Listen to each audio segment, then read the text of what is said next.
In today's lab, actually our final lab of the semester, we're going to be talking about how to calculate correlations using SPSS, as well as making scatter plots and making correlation matrices in SPSS. And just as a review of correlations just in general, regardless if you're doing using SPSS or not, one of the things to keep in mind with correlations, first of all, we represent as the letter R. I haven't called it this during the semester, but it's also referred to as the Pearson correlation coefficient. Those are the same thing, Pearson correlation, and just when I say plain old correlation, they're the same thing. And it's represented by the letter R. And keep in mind that the values for a correlation can only be between -1 and +1. The sign of the correlation itself, whether it's negative or positive, indicates if it's a positive or negative correlation. This number itself, the actual number, represents the magnitude of the relationship. In other words, how strong the relationship is. And just as a reminder, correlations that are closer to +1 or -1 are stronger. When a correlation is closer to the number 0, that indicates a weaker relationship. One of the things that I haven't talked about, but I'll just mention really quickly, is that when you're talking about correlations, though, when you're describing the relationship between two variables x and y, when you're interpreting or making a conclusion based on a correlation, the one thing that is imperative to keep in mind is that correlations do not imply causality. So in other words, if you're looking at the relationship between number of absences from school and GPA, and you find a negative correlation, we can't say afterwards that the greater absences cause lower GPA. We can't say that because we haven't done an actual experiment.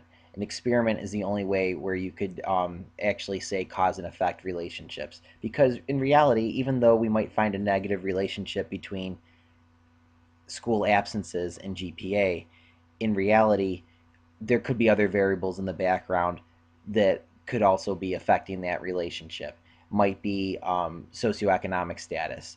So therefore, whenever you're making a conclusion with correlations, we can't use cause and effect statements.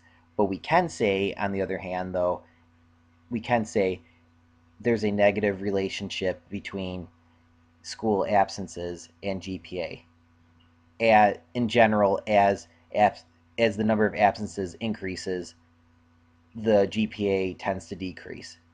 That statement right there is a little bit more loose, if you will. It's not a strong cause and effect statement, and that's the type of statement you can make with correlations.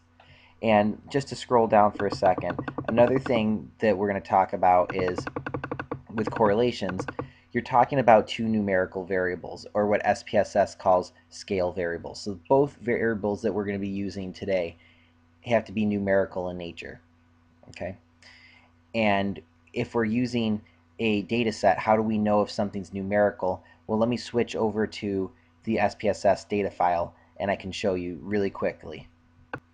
So supposing this was our data set, if you want to figure out if a variable in question is numerical or not, especially if you're using somebody else's data set, if we click on variable view here down in the bottom left corner, click variable view, and let me scroll over for a second. This column that says measure here is going to be our indicator of a numerical versus a categorical variable. Anything numerical is going to have a ruler next to it.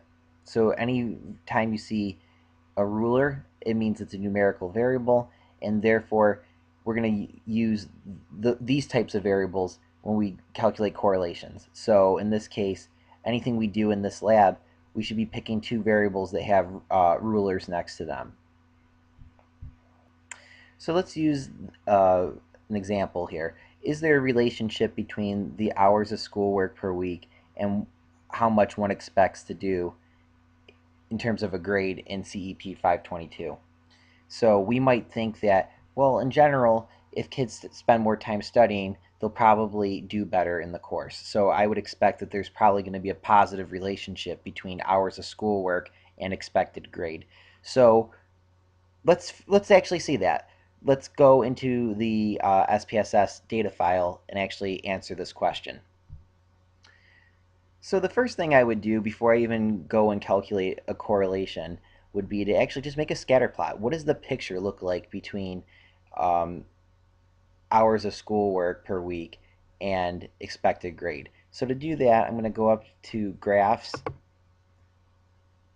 go down to Legacy Dialogues, and then second from the bottom, I'm going to pick Scatter and Dot.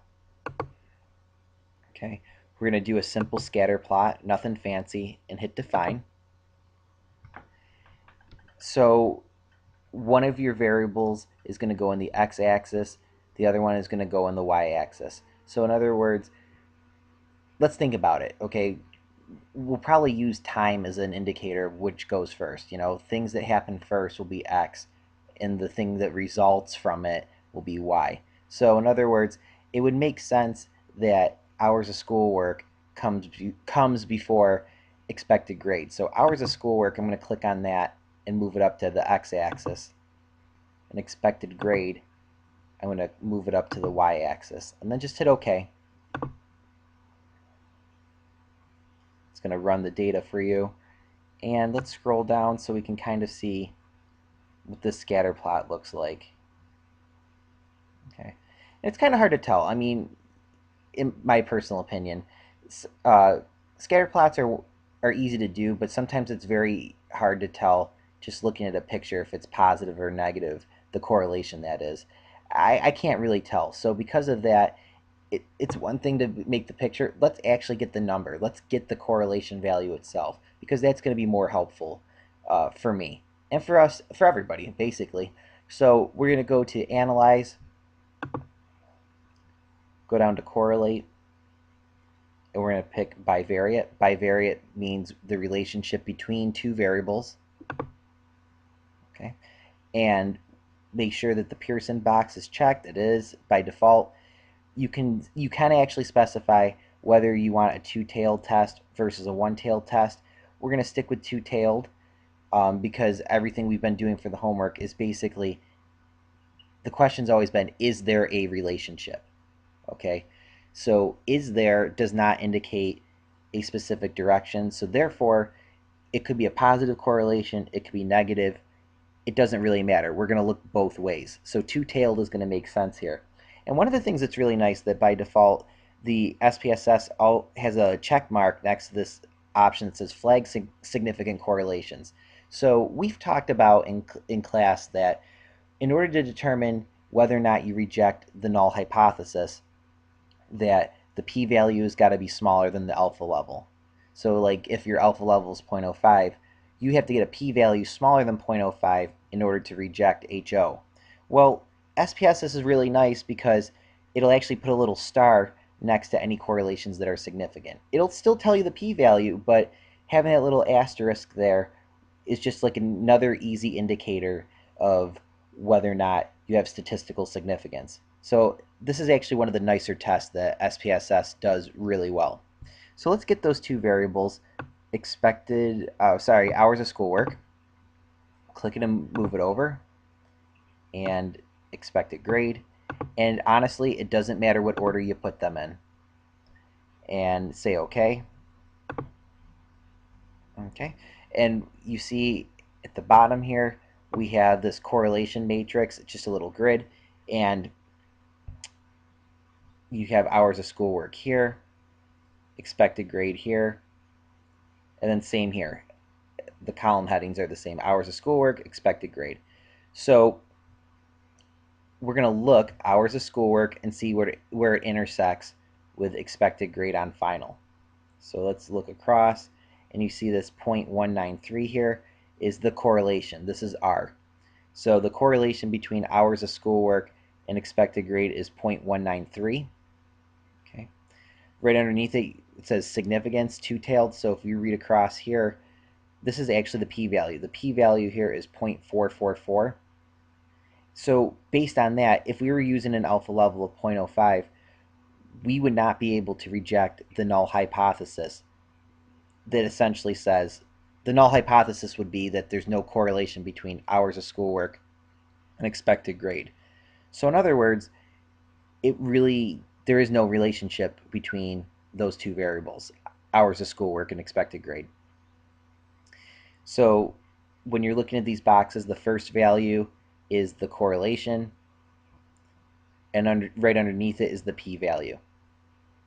Now you can see though that if I look in the other direction, let's say I flip-flop the order, expected grade and hours of schoolwork.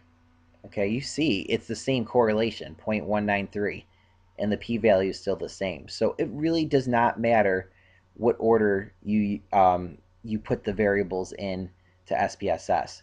Okay, you also notice that um, in this box here, you see a correlation of 1. But why would that be? Well, you're having the correlation between hours of schoolwork with hours of schoolwork.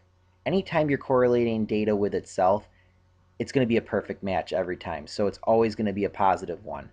Same for expected grade with expected grade. You're correlating the same data with itself. So of course it should be 1. It's because it's the same data point matched with itself. It's going to be a perfect match every time. And this is always going to happen with any correlation matrix you make, is that the diagonal of every matrix is always going to be 1. And that's because you're correlating a variable with itself. And just really quickly, let's talk about what kind of criteria we should use for this lab to determine strength. Remember that I mentioned in class that there really isn't a set statistical convention of what's considered strong versus weak correlations. So different fields of study have different values of strength. In science, typically a strong correlation tends to be between like 0.7 and 1. And in social science, it's a lot harder to find strong correlations between people. So in that case, we usually consider strong correlations, like in psychology and education, to be around 0.3, 0.4. So because of this inconsistency, for this lab, we're going to go by this rule of thumb.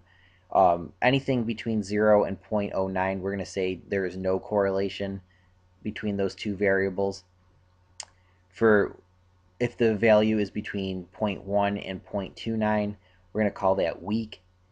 Anything between 0.3 and 0.49 we'll call moderate, and anything above a 0.5 is strong. And remember that it doesn't matter if these values are positive or negative. The number itself is the actual determinant of strength. Okay, positive and negative only indicates direction. And with that, that should be enough for you to actually tackle the last lab of the semester.